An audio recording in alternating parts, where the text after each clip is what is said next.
오늘 주제가 용서하세요거든요. 왜냐면 오늘의 방송을 위한 조언의 카드로 용서하세요가 나왔어요. 그래서 '아 오늘 뭔가 용서에 대한 이야기를 해야 하나 보다.' 생각을 해서 용서하세요로 했습니다. 용서하고 싶은데 용서할 수 없는 사람들이 있다면 그것에 대한 얘기를 해 주셔도 좋고요. 네 마디 말에서 용서하세요가 들어가잖아요. 미안합니다. 용서하세요. 고맙습니다. 사랑합니다. 이렇게 네 마디 말인데 여기에서 용서하세요라는 말에 대한 거부감이 드실 수 있어요. 왜냐하면 '내가 뭘 잘못했는데 용서를 받냐. 오히려 용서를 구해야 하는 건 상대인데 왜 나를 용서하세요라는 말을 해야 되는가.'라는 거부감이 드실 수 있거든요. 일단 이렇게 거부감이 드신다는 것 자체가 그 대상에 대해서 굉장히 풀어야 할 게 많다는 얘기고 그 얘기는 깊은 기억이 있다는 이야기입니다. 그러니까 이 "용서하세요."라는 말이 마음에 안 든다. 잘 안 떨어진다 하시는 분들은 그 대상과 내가 꾸준히 정화해야 할 필요가 있다고 생각하시면 좋을 것 같아요. 근데 네 마디 말에서의 용서하세요는 그 사람한테 하는 말이 아니라 오니이피디와 신성한테 하는 말이에요. 내가 정화할 책임을 다하지 않은 거에 대한 용서거든요. 이 기억이 있어서 오니피디가 힘든 것을 몰라봐 준 거에 대한 사과예요. 정화를 했으면 더 이상 이런 반복을 하지 않았을 텐데 계속 반복 재생되게 놔두었던 이 나의 무책임한 행동에 대해서 용서하세요. 그리고 신성에게도 마찬가지로 청원의 기도입니다.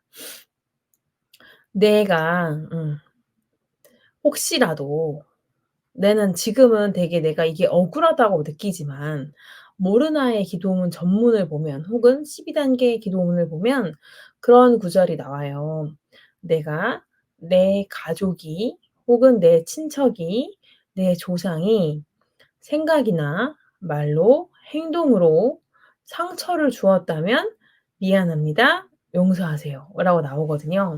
그러니까 어쩌면 지금 우리가 겪고 있는 무수한 고통들은 사실은 어느 생애에서의 내가 잘못한 것 혹은 누군가에 상처를 준 것 혹은 내 가족과 내 조상과 친지들이 누군가에 대해서 잘못한 것에 대한 인과응보 그러니까 카르마라고 하죠. 업을 돌고 돌아서 지금 내가 경험하고 있는 거고 그 윤회의 고리 같은 거죠. 그것을 끊기 위해서 내가 책임을 지고 "미안합니다. 용서하세요."라고 얘기를 하는 거죠.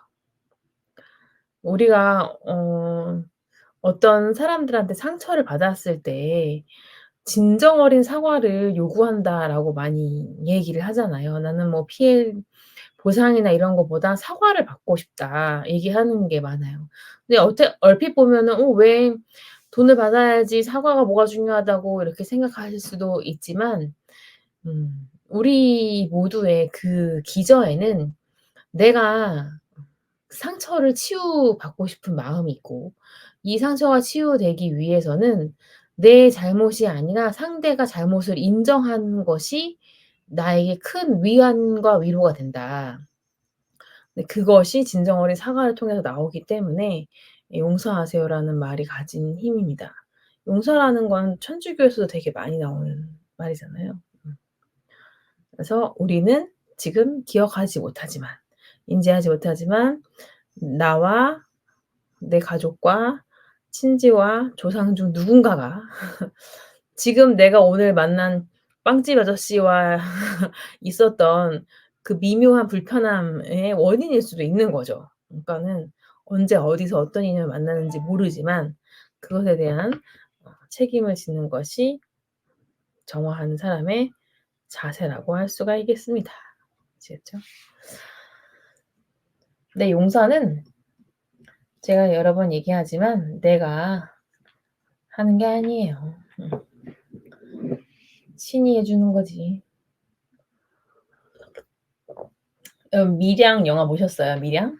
전 용서라는 그 말에 대해서 좀 자주 떠오르는 것이 밀양이라는 영화예요.